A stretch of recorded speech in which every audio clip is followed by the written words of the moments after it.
Non mais Marc Brice, tu t'es pris pour qui sérieusement? Tu t'es pris pour qui? Alors ok, il y a quelques mois d'ici, j'étais le premier à le défendre parce que j'ai trouvé que le comportement d'Eto envers lui était inacceptable.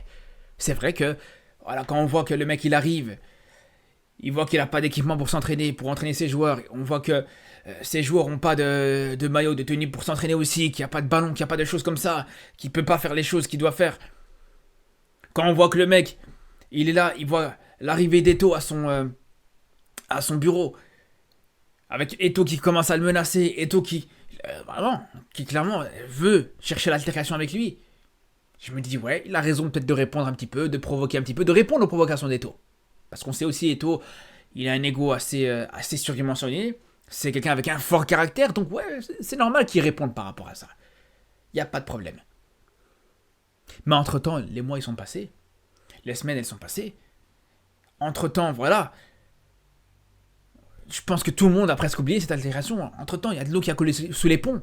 Et donc là, aujourd'hui, de revoir à quelques semaines, peut-être même à quelques jours presque, du prochain rassemblement, d'entendre que Marc Brice, encore de nouveau, ils viennent remettre de l'huile sur le feu, là, franchement, ça, c'est inacceptable. Et là, à aucun moment, tu peux défendre Marc Brice par rapport à ça. Parce que non seulement, à aucun moment, il peut commencer à se permettre de commencer à parler de ça à des journaux belges.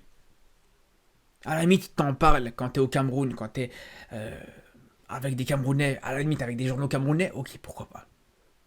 Mais quand t'es en Belgique, que t'as des journaux européens, des journaux belges qui te parlent de tout ça, t'as rien à dire par rapport à ça. Le linge sale, il se lave en famille, pas en public.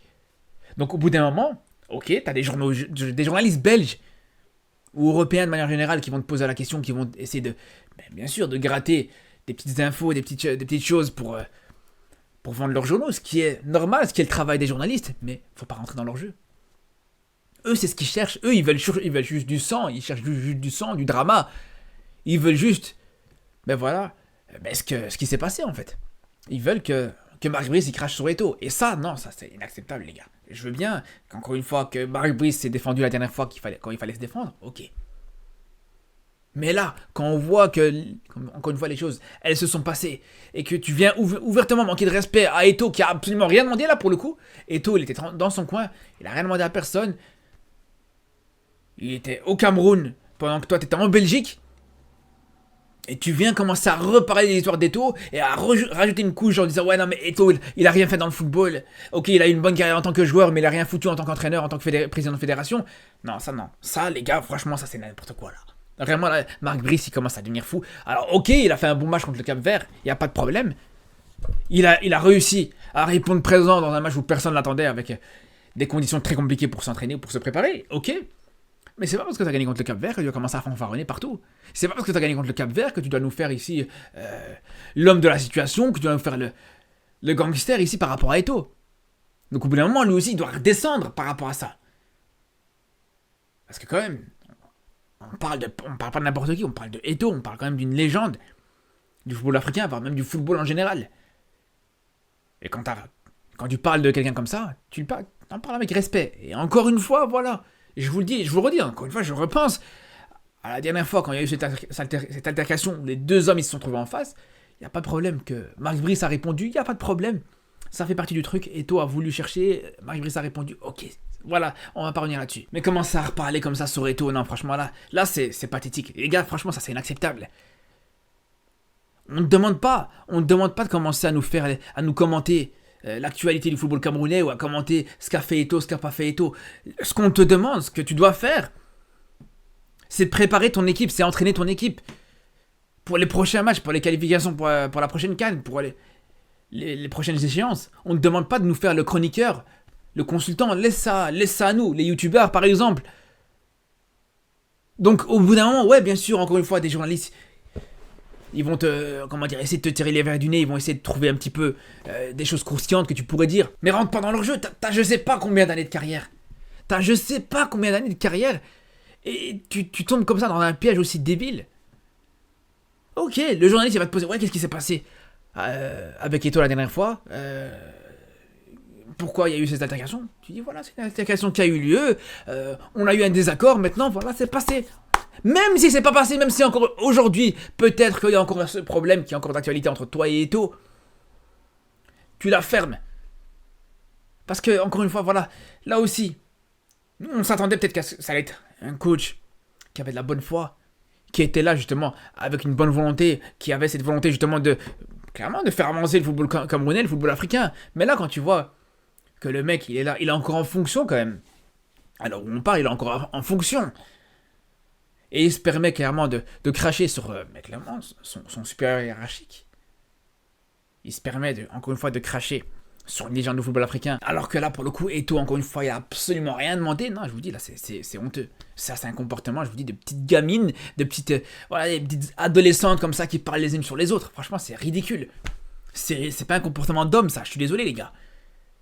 Et quand je vous dis, voilà, moi, je pensais que, pour le coup, on avait affaire à quelqu'un qui voulait peut-être faire avancer le football africain. Là, il a montré que c'était pas le cas. À la première occasion, voilà, il tape sur Eto'o, il tape sur le football camerounais, il tape sur tout ça. Et le pire, c'est qu'au bout d'un moment, voilà, le mec, il tape sur Eto'o, il dit, ouais, Eto'o, il a rien fait en tant qu'entraîneur. Ok, c'est peut-être vrai. Eto'o, comment dire, il a eu une carrière de footballeur qui a été vraiment honorable, mais au moins, il a fait quelque chose. Parce que toi, je suis désolé, encore une fois, Marc Brice, t'as absolument rien gagné, hein. T'as je sais pas combien d'années de carrière en tant qu'entraîneur, t'as absolument rien gagné. Donc arrête de nous faire l'ancien, arrête de nous faire le Guardiola, le Mourinho qui nous fait croire que t'as un palmarès de fou. T'as rien gagné. Donc arrête de la ramener. Au bout d'un moment, faut arrêter. Travaille, fais ce que t'as à faire, comme il a dit Rigobert Song. Alors que vous savez, je suis pas un grand fan de Rigobert Song en tant qu'entraîneur non plus. Mais Rigobert Song, il a résumé. Il a résumé la situation. Il est là pour entraîner, il est là pour travailler sur le terrain, pas devant la presse. Pas devant les journalistes. Donc c'est là. Voilà, franchement, c'est un comportement. Je suis désolé, les gars, mais c'est un comportement pour moi qui est. Je vais pas dire comment dire, d'accusation grave, mais qui est très limite, les gars. Qui est vraiment très limite. On sent vraiment le complexe de supériorité. Le mec, il arrive en tant qu'Européen, il vient en Afrique, il prend tout le monde de haut, même un joueur légendaire du football africain. Ça, c'est grave, les gars. Ça, c'est très grave. Qui vient parler avec ses collègues belges de ce qui se passe au Cameroun, en rabaissant encore une fois le football camerounais, en rabaissant Eto'o, je vous dis, les gars, c'est grave. Parce que tu as deux types de coachs. En tout cas, tu as deux types de coachs européens. Tu as des Européens qui arrivent avec humilité, ils arrivent au Cameroun, bref, ils arrivent en Afrique de manière générale, et tu les vois, tu les entends pas. Les mecs, tu vois clairement qu'ils ont une bonne intention de vouloir faire progresser le football africain. Et quand ils vont retourner en Europe et qu'ils doivent reparler de leur expérience en Afrique, ils vont dire que du positif. Même s'il y a pu y avoir du négatif, voilà, on sait très bien le football africain, il peut y avoir du négatif, mais ils vont te retenir et te parler que du positif. Et là, je suis désolé, mais Marc Brice, il donne l'impression que voilà, il fait partie du deuxième type de coach. Ce genre de coach qui clairement, ils arrivent en Afrique avec ce complexe de supériorité, en se sentant supérieur à tout le monde, et en venant faire sa loi un petit peu par rapport à ça. Et je sais qu'à ce moment-là, il y a quelques mois d'ici, il y en a beaucoup qui en parlaient déjà, qui l'accusaient déjà de faire ça. Moi, j'ai eu le bon soupçon par rapport à ça. Je me suis dit, peut-être que voilà, on l'a juste dérangé pendant qu'il voulait travailler. Le mec a la volonté de vouloir être professionnel. C'est ce qu'on pouvait penser, c'est ce qu'on pouvait croire. Mais là, quand tu vois ça, je suis désolé, mais on dirait juste... encore une fois, que le mec il se comporte comme une petite gamine qui te raconte des petits potins, des petits ragots, des petits gossips de bas étage en fait. C'est vraiment le comportement qui donne l'impression d'avoir. Bref. En tout cas, voilà, on va suivre. Encore une fois, je pense que cette trêve internationale, elle va nous réserver quand même quelques surprises, encore une fois. Surtout au niveau du football camerounais, je pense qu'il va encore se passer pas mal de choses. Pas mal de rebondissements, encore une fois, avec cette histoire et cet entraîneur-là. On va suivre ça, bien sûr, avec beaucoup d'attention. Sur ce, on se retrouve très vite pour reparler football africain, pour reparler football européen, comme d'habitude, et surtout ici, là. Prenez soin de vous.